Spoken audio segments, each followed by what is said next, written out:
Welcome back to ciLiving. Today is National Chocolate Pudding Day, so to celebrate, instead of showing you a traditional chocolate pudding, we are showing you a healthier twist on the traditional recipe. Tommy Bickham is here with that twist on chocolate pudding, and it includes avocados. So Tommy, I see you've brought a lot of ingredients. How do we do this? Okay, so it's an avocado chocolate pudding. It's a big day today. So this is from Flav City, his recipe.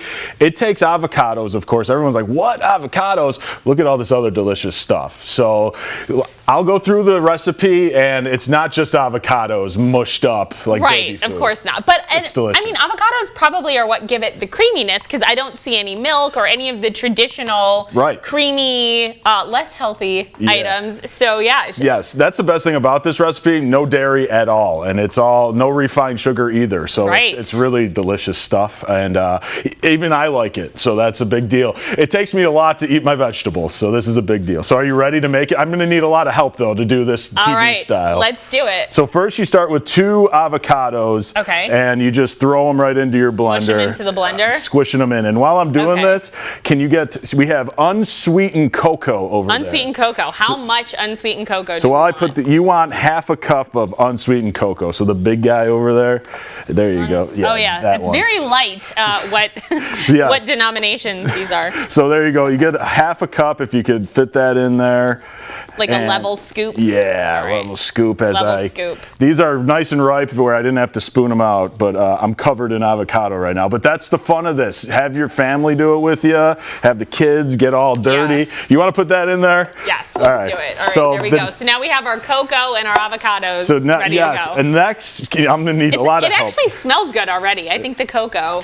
Breathe it in. Okay, it went up my nose. So next is maple syrup. This is probably the thing that is going to make this taste the best. So that's maple syrup. You're going to do another big one, half a cup of that.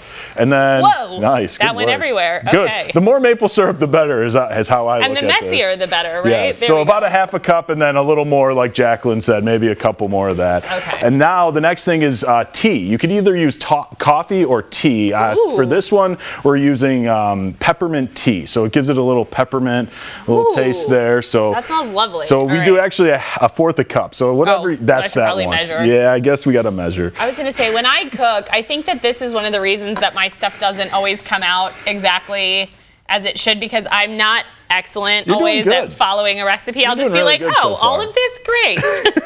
All right, so the next is a zest of an orange. I'll do this one. Okay. So you just zest as much as you can from it. I would do, just a couple teaspoons of that. So. And if you don't have a zester, I think you can use a cheese grater. Be careful, because that's a little dangerous. So yeah, you just zest as much orange as you can. I just go in a circle around the orange. And perfect. So that will add a little zesty to our... Wait, the sticker's coming up. Hold on. Wait, pull off the sticker. Sorry, thank you. I didn't pull off the sticker. All right. You don't want the sticker to go in. Get the sticker off. We don't want to zest the sticker. So that's a good amount of zest. It doesn't need a lot. It's just enough to give it a little zing, is what I like to call it. So the next is the one that you really wanted to do. Oh, vanilla extract. Vanilla extract. Smells good. This is a teaspoon of vanilla extract. Only a teaspoon, Jaclyn.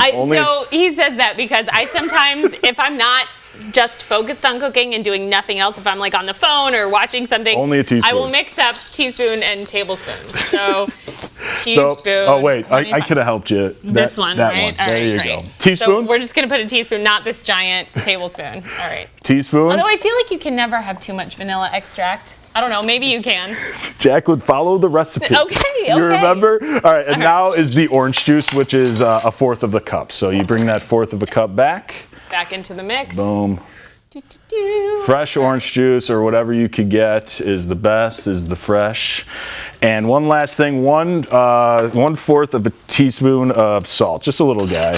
So just put a little of teaspoon. This I feel like you probably could have too much. Yeah, so just a little teaspoon. A little bit of salt.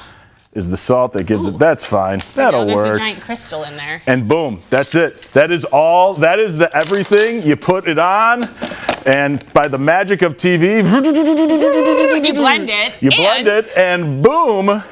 Here you go, Jaclyn. Wow. Some chocolate avocado pudding. Now look, it doesn't even look like avocados or any avocados. It looks like chocolate pudding. It really does. And we are about to put it into these serving ramekins and see how it tastes. We'll do a little taste test. Oh, I'm nervous now. I didn't know you're actually going to taste this. Oh, yeah. Oh, my It gosh. looks delicious, and it smells really good, so it's got we'll give nothing it a but try. good stuff in it, too, so that's the best part of spoon this. for you. No dairy, no nuttin', so no nuts. Cheers. No nuts. Cheers. All right, let's say. Healthy avocado chocolate pudding. That's awesome. I know, isn't it great? That's actually much sweeter than I thought it would be. I know. And it's between the maple syrup and this, but it has a good amount of chocolate flavor too. And I think you're right, the orange zest gives it that little extra. I'm so happy that tasted good. That's really good. I know, and it's it could last for about 3 days in the fridge. So there you go. Wonderful. Well, Enjoy thank it. you so much for this recipe. That's awesome. I appreciate you teaching us this.